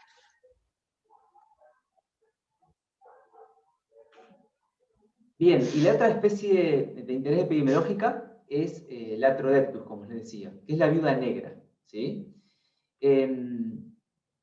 Unos aspectos a tener en cuenta: la hembra solamente es venenosa, mide aproximadamente 12 milímetros, como verán es de color negro, es común que tenga en el vientre globoso una coloración rojiza, ¿sí? Rojiza, en algunos casos blanca, que puede tender el típico dibujo de un reloj de arena, o a veces son 3 circulitos o un cuadradito. No siempre tiene ese dibujo característico de manual que aparece ahí en la foto, ¿sí? Es más bien peridomiciliaria, es común encontrarla en nuestros patios, vive al aire libre, en zonas más bien oscuras, húmedas, se la suele encontrar debajo de los escombros, piedra, leña, rastrojo, en las maderas, acumulaciones de madera, siempre a nivel del suelo, ¿sí? No es una araña agresiva, pero ocurre que pica cuando accidentalmente la apretamos o la manipulamos por algún motivo, ¿sí? Y la tela que teje es más bien resistente y toda desprolija, ¿sí? En los rincones, en las construcciones, por ejemplo, y por ahí sí, es más bien, se puede identificar a través de la tela también esta especie cuando no la vemos en el momento, ¿sí? Creo que tengo algunas imágenes más. Esta es una especie que nos llegó hace poco para identificar, hace unos 2 meses. Nosotros a simple vista la veíamos y decíamos, es una viuda negra, pero no era de color negro, sino que, como ven, es de color más bien marrón claro.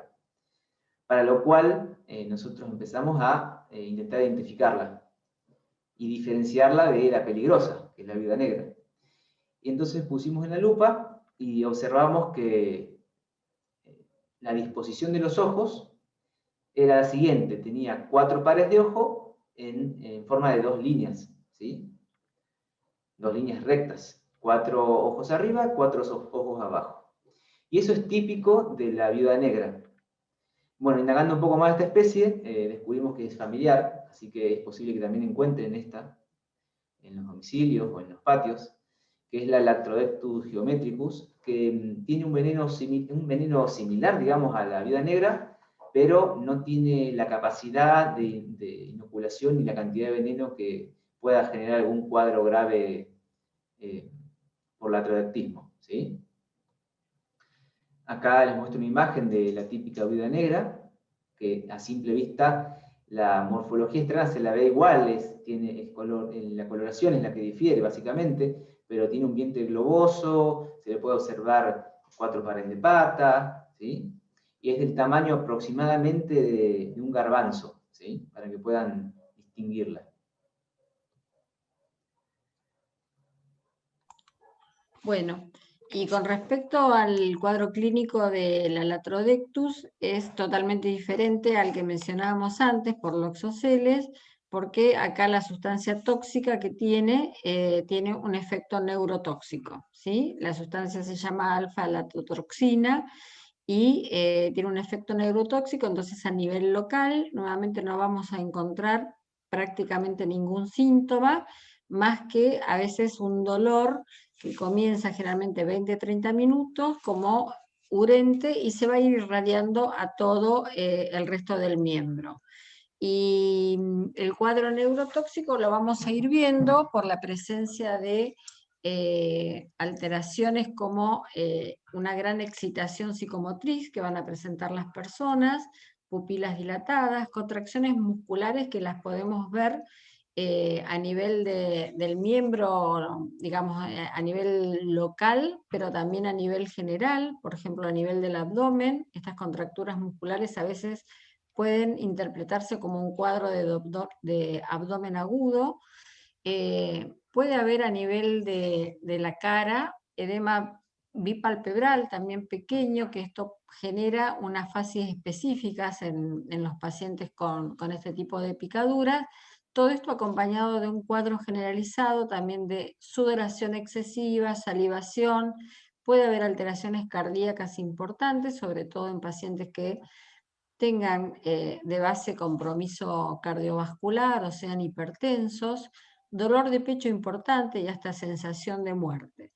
Este cuadro en general evoluciona como un cuadro de crisis con toda esta sintomatología que cede transitoriamente y que se vuelve a reproducir al rato. Y así puede repetirse varias veces hasta que se haga el diagnóstico correcto y se pueda administrar el suero específico. De nuevo, digamos, el antecedente de la picadura a veces pasa desapercibido por la persona que si no lo manifiesta hace un poco complejo el diagnóstico. Pero bueno, ahí hay que hacer un muy buen interrogatorio, indagando sobre qué actividad estaba realizando, digamos, por las características que tiene esta araña y el lugar donde las podemos encontrar. Generalmente son personas que están en relación con las tareas rurales, que están trabajando de alguna manera o con maderas o en el campo. Así que en general surge este antecedente, hemos visto en personas que estaban alambrando, que estaban cosechando y demás, que a veces como surge, digamos, de manera defensiva, la araña pica y tenemos que indagar todo esto para poder hacer un diagnóstico correcto. El suero que se administra también es muy específico y tiene un efecto inmediato. En general, todos estos pacientes se deben internar para la administración del suero. Bien, y traigo algunas imágenes de especies de arañas que es común que veamos, muy comunes son. Las tenemos en nuestros hogares, en nuestros patios, y son completamente inofensivas, ¿sí? Que es el caso de la Lycosa lycosa, que es la araña lobo, tenemos el arañón de monte, la cucuricania, tenemos la más grande que ven ahí, es la araña pollito, tarántula, tenemos la araña de los techos, galponera. Es decir, todas estas especies, si me preguntan, ¿tienen veneno? Sí, tienen veneno, ¿sí? Tienen muy poca cantidad de veneno y un veneno que no puede traer complicaciones en condiciones normales de salud, ¿sí?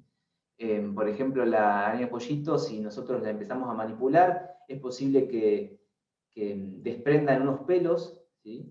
Que son urticantes, pero no pasa de eso. Son arañas inofensivas, que tienen su función en el ecosistema, se alimentan de otras arañas, se alimentan de otros insectos, para lo cual es muy importante que estén presentes. Bueno, acá tenemos la licosa, que es la araña lobo. Y ya para adentrarnos en la última parte de esta charla, vamos a hablar de los alacranes, ¿sí? Los alacranes son una especie de animales, son invertebrados, artrópodos, es decir, tienen apéndices articulados, que es lo que estamos viendo ahí, todo lo que son las patas, ¿no? En Argentina hay muchas especies de alacranes, pero es la familia Butide, ¿sí? Que está representada por el género Titius, que es la más peligrosa, ¿sí? Es decir, el veneno tiene capacidad de generar cuadros graves en algunas ocasiones a los humanos. En nuestra provincia, nosotros tenemos principalmente el género Botriurus, ¿sí? Que son alacranes que, si bien tienen veneno, nos generan cuadros graves y son muy comunes de ver. No tenemos comprobado la presencia en abundancia del género Titius, que es el peligroso, pero en algunas ocasiones se han remitido acá a Medio Ambiente algunos ejemplares que han sido traídos accidentalmente, ya sea con leña o bien... hay que tener en cuenta que el género Titius está presente en todas las provincias que nos limítrofes a La Pampa, y a veces cuando viajamos traemos sin querer en algún bolso o en alguna caja, o como les decía, en la leña. Es común que traigamos estas especies, que si bien no están distribuidas en La Pampa, puede ocurrir que las veamos en alguna oportunidad. Los alacranes en general tienen hábitos nocturnos, siempre viven escondidos debajo de las hojas, debajo de ramas, ladrillos, debajo de leña. Siempre van armando cuevas donde se esconden, ¿sí? En terrenos baldíos principalmente, en lugares donde se acumulan escombros. Pueden colonizar sitios cercanos a las viviendas y también dentro de las viviendas. Es posible a veces verlos en contrapisos, en marcos de aberturas, en los caños de desagüe, para lo cual ahora un poquito más adelante les voy a explicar cómo son las medidas para poder prevenir el ingreso de estos animales a nuestras casas, ¿sí? A simple vista podemos distinguir los alacranes peligrosos de los no peligrosos, ¿sí? Los alacranes peligrosos tienen las pinzas finitas, y en el caso de los alacranes inofensivos tienen las pinzas más bien gruesas, que lo podemos ver acá en las imágenes. Y otra característica muy importante para poder distinguirlos es el telson. El telson o aguijón, que lo vamos a ver en la cola. Ese aguijón es el que inocula veneno. En el caso de los alacranes peligrosos, se puede ver el aguijón y a su vez se observa lo que se le llama una apófisis subacular. Es como un segundo aguijón más chiquitito, ¿sí? Para que se entienda, que no está presente en las especies inofensivas, ¿sí? Así que esas son las dos maneras de poder distinguirlos. Porque si nos queremos remitir a la coloración, hay diferentes colores, más claros, más oscuros, negros, más blanquecinos, y se complica poder distinguir especies o distinguir las peligrosas de las no peligrosas a través del color. Entonces, siempre nos dirigimos a ver las pinzas y la cola. Acá se puede ver el apófisis subacular, ¿sí? En el caso de los alacranes peligrosos, como es el género Titius, y las pinzas delgadas. A diferencia del único aguijón en las especies inofensivas, y las pinzas más bien gruesas. Obviamente que si observamos un alacrán joven, muy pequeño, por ahí puede ser más difícil esa identificación, ¿sí? Para lo cual uno recurre a lo que se llaman las claves para identificar la especie, ¿sí? En los cuales generalmente se le ve el esternón para poder distinguir una especie de otra. Acá tenemos las especies más comunes de ver en nuestra provincia, que es el género Botriurus. En todos los casos vemos las pinzas gruesas, el único aguijón en la cola, siempre tienen 4 pares de patas, ¿sí? Y si tuviéramos que resumir cuáles son las medidas preventivas para evitar accidentes o picaduras por alacranes, siempre recurrimos a lo que es la protección personal, ¿sí? poder revisar y sacudir las prendas antes de vestir, también el calzado, que suelen ingresar al calzado cuando pasan unos días sin usarlo, o las botas. También poder sacudir la ropa de cama para evitar que haya picaduras en las cunas, en las camas. Tener precaución cuando examinamos cajones o levantamos leña, evitar siempre andar descalzo por nuestras casas y también en los patios. Después tenemos medidas para evitar que ingresen, ¿sí? ¿Cómo evitamos que ingresen? Poniendo burletes bajo puerta, utilizando telas mosquiteras, controlar las entradas en los desagües de los baños, esto es muy importante porque suelen andar ahí también. Utilizar burletes en puertas, siempre revocar paredes para evitar que haya lugares dentro de nuestros hogares, digamos, que les permitan acobijarse, ¿no? Y después en el ámbito peridomiciliario o en nuestros patios siempre hay que intentar no acumular ni escombros, ni leña, ni hojas, y si ocurren estas cosas, tenerlo alejado de lo que son los ingresos de los hogares. Es decir, si nosotros vamos a acumular leña, que no sea cercano a una ventana, cercano a una puerta, ¿sí? Sino más bien alejados. Bueno, estas son medidas sencillas que lo que hacen es evitar que estos alacranes estén cercanos a nosotros, porque son animales domiciliarios, ¿sí? Que viven cerca del hombre. Entonces, evitar que estén, evitar darles abrigo, alimento, que eso es lo que va a hacer que permanezcan en nuestros hogares.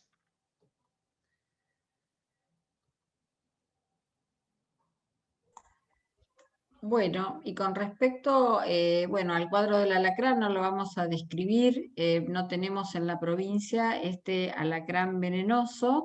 Sin embargo, el alacrán común también puede producir, al picar, una lesión dolorosa a nivel local y a veces con pequeña inflamación que generalmente va a llevar al paciente a la consulta.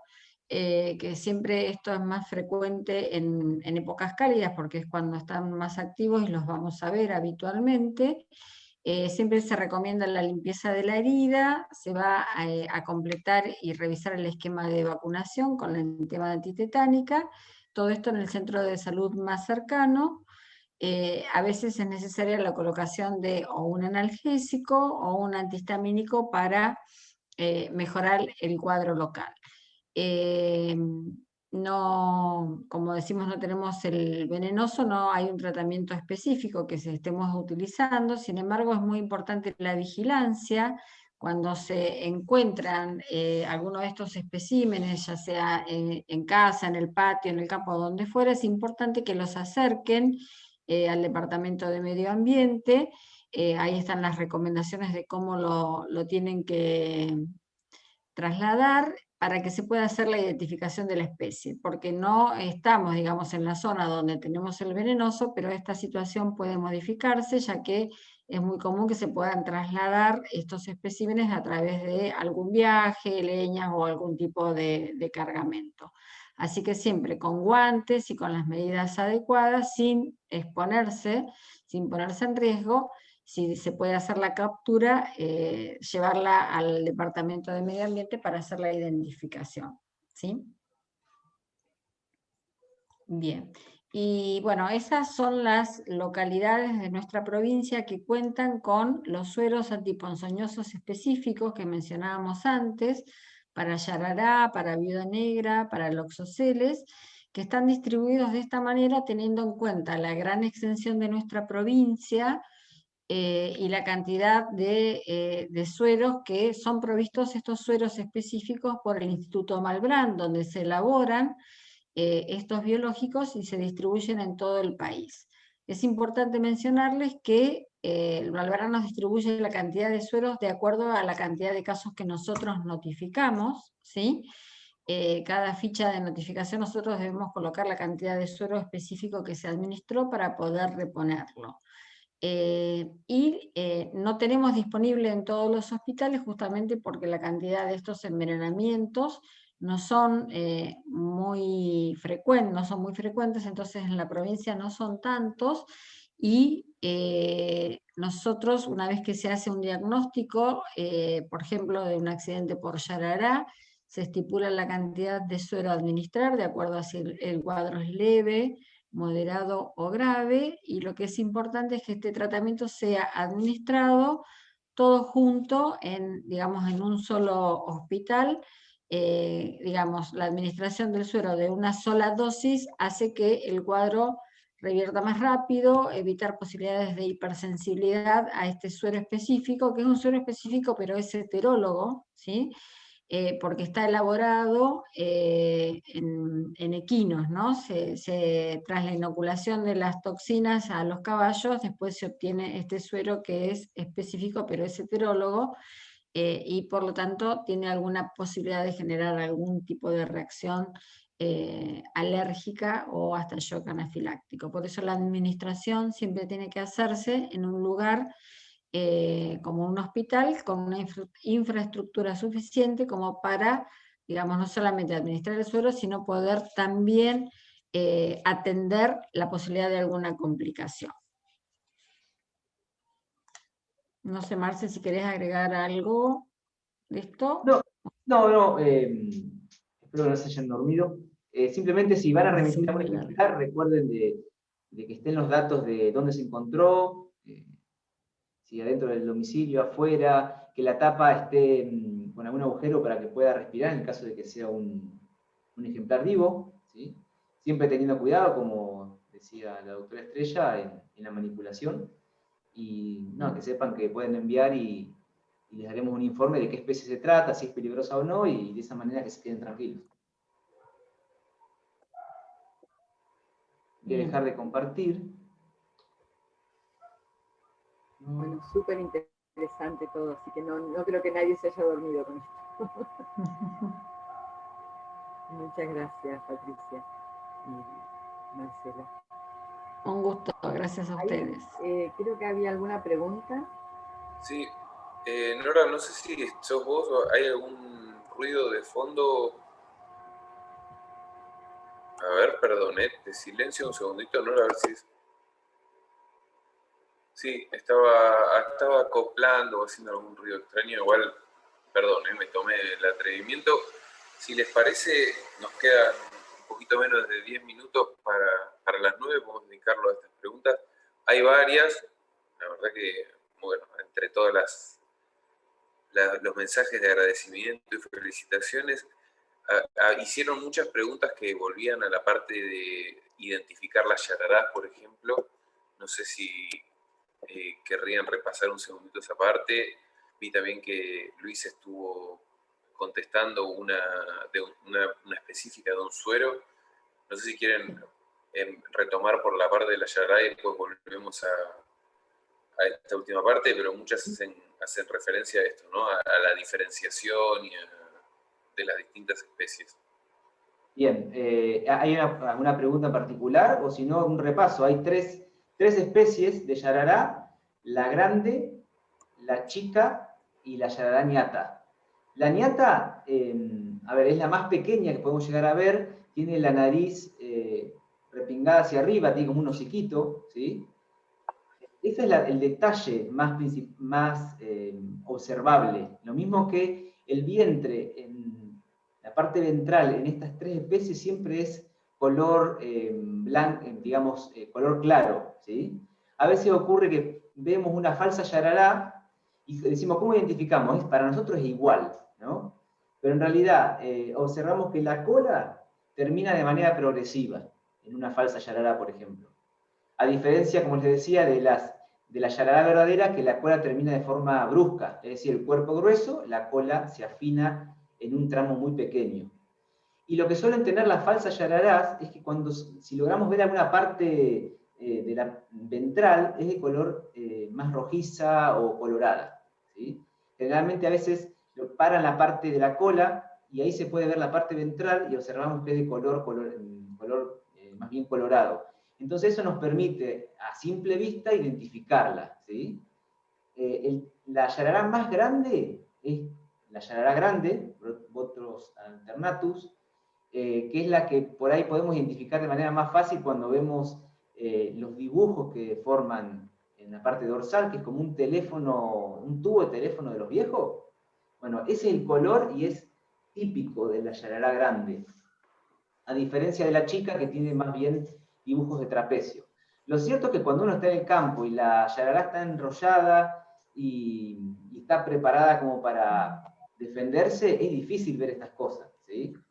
Pero esas son las características básicas que nos permiten al menos diferenciar una falsa de una verdadera, ¿sí? La parte ventral, que es más bien colorada en las falsas, la terminación de la cola, siempre verla, y las pupilas, muy importante las pupilas. Porque si yo le dijera, intenten ver la foseta loreal, y se tienen que acercar mucho, y por ahí no se ve claramente. Para los valientes. L'Oreal, claro, la foseta loreal es un organismo, una parte del cuerpo que les permite medir la temperatura de las presas, ¿no? Es un órgano termorreceptor. Y no siempre se ve a simple vista, y menos en el campo, por ahí en la oscuridad o a la tardecita, que es donde más la vemos. Sí, yo quería agregar esto y un poco en respuesta a otra pregunta que estoy viendo en el chat, que en general es difícil, digamos, hay gente que las puede identificar fácilmente porque están acostumbrados, pero en general hay que tratar de no detenerse ni acercarse para tratar de ver estas características, a ver si la cola terminó finita, si la cabeza es triangular, porque nos puede poner en mayor riesgo. Si ya picó una vez, mucho menos volver o intentar capturarla o acercarnos, porque como bien lo preguntan, nos puede volver a picar. Sobre todo esa víbora se sintió agredida, ya nos picó, nos va a volver a picar.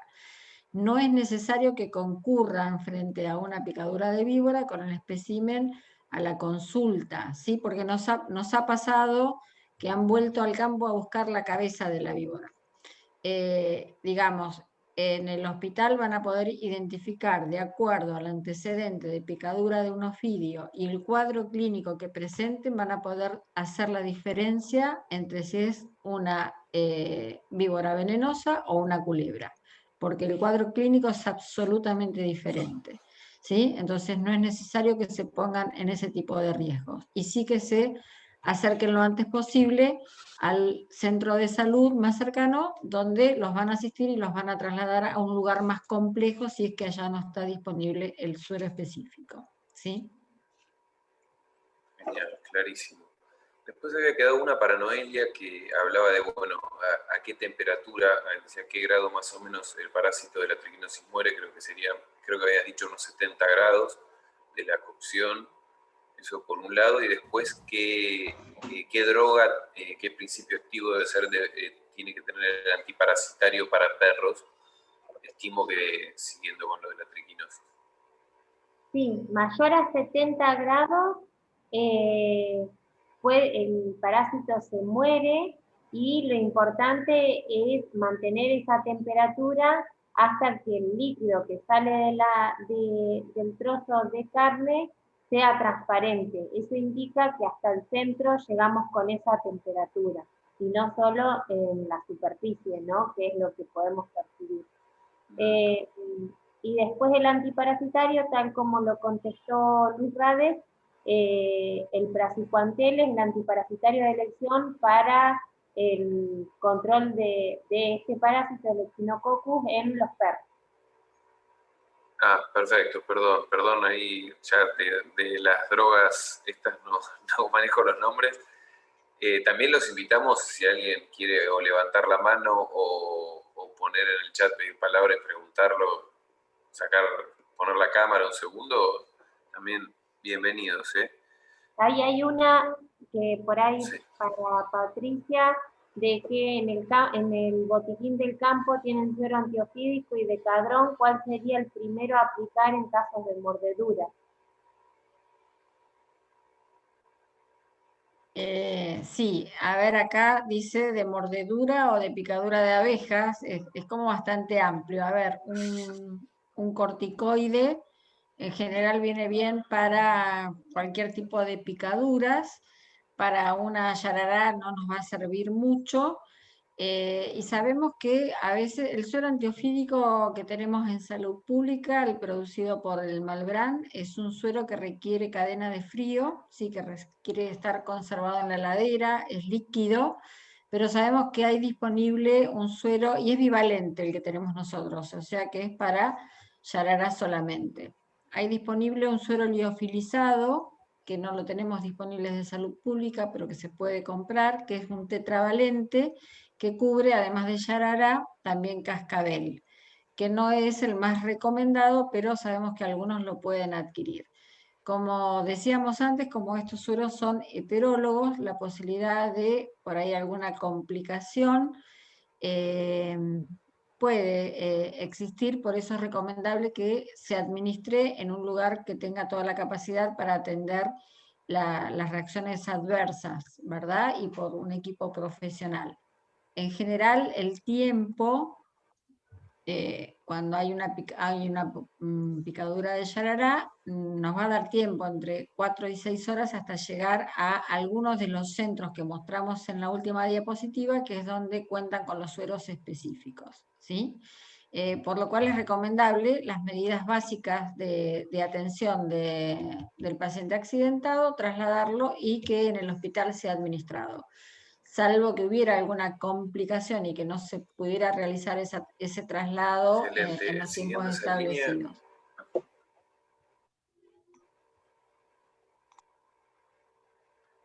No sé si te estamos perdiendo un poco, o tal vez es mi conexión, les pido disculpas si interrumpí.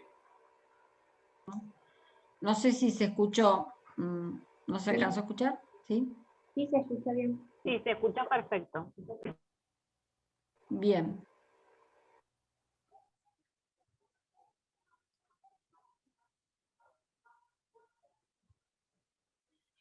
No sé si hay alguna pregunta más de picaduras de yarará o de arañas. Con respecto a las arañas, por ahí algo que no quedó muy claro, no lo remarcamos, es que si bien la Trodectus, la viuda negra, es más una araña peridomiciliaria y la otra domiciliaria, en cualquiera podemos encontrar dentro y fuera del domicilio ambas arañas, o sea que no hay que ser tan taxativo a la hora de que ocurra una picadura de arañas.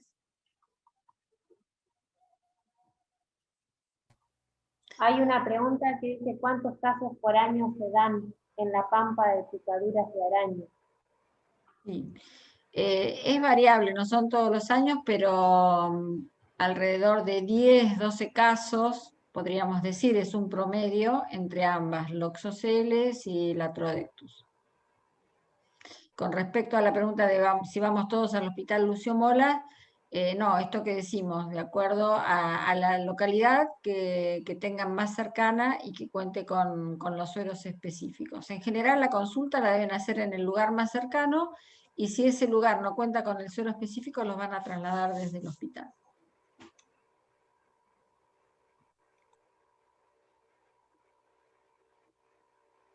Buenísimo, muchas gracias. Perdón que se me cayó la conexión antes, no sé si los interrumpí, les pido mil disculpas. Creo que perdí una parte del chat en la desconexión, pero parecerían haber atendido todas las preguntas. No sé si ahí vi a Noelia que había estado leyendo, si quedó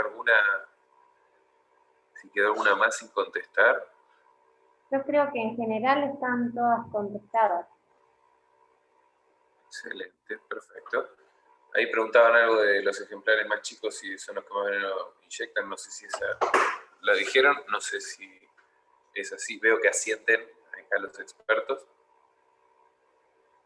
Dentro de una misma especie, podríamos decir que los ejemplares más jóvenes pueden llegar a tener menos veneno. Eso se lo explicó factores que influyen y que tienen que ver con el individuo, ¿no?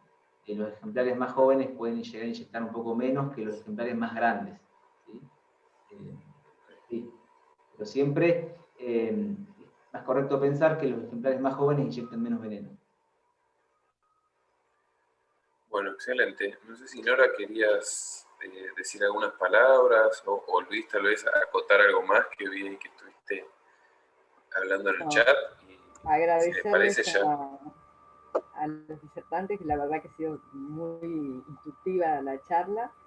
Y bueno, también remarcar esto de los elementos de protección personal que estábamos hablando en la charla anterior, ¿no? Que es indispensable que utilicen los elementos que corresponden en cada tarea. Si están en el campo, mínimo borcegos tienen que tener, los guantes si van a trabajar con alambrados, siempre estar protegidos. Así es, creo que es importante remarcar que estos accidentes son prevenibles, como decimos nosotros, en realidad no son verdaderos accidentes porque los podemos prevenir, y bueno, y afortunadamente también tienen un tratamiento.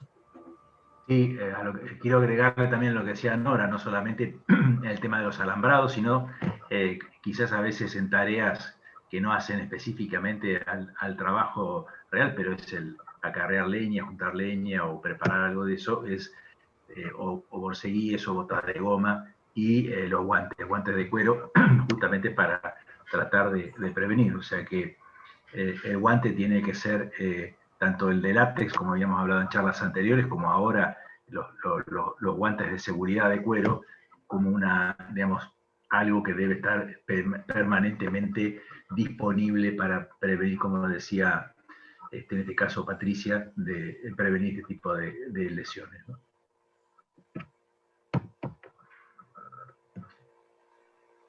Bueno, por mi parte creo que la prevención es fundamental, y ya para ir terminando, son 2 horas largas de charla, creo que ha sido por más interesante, así que de lo institucional de INTA agradecerles a los disertantes, a Noelia, a Patricia, a Marcelo, bueno, obviamente a Pancho, y fundamentalmente a todos los asistentes que nos han escuchado.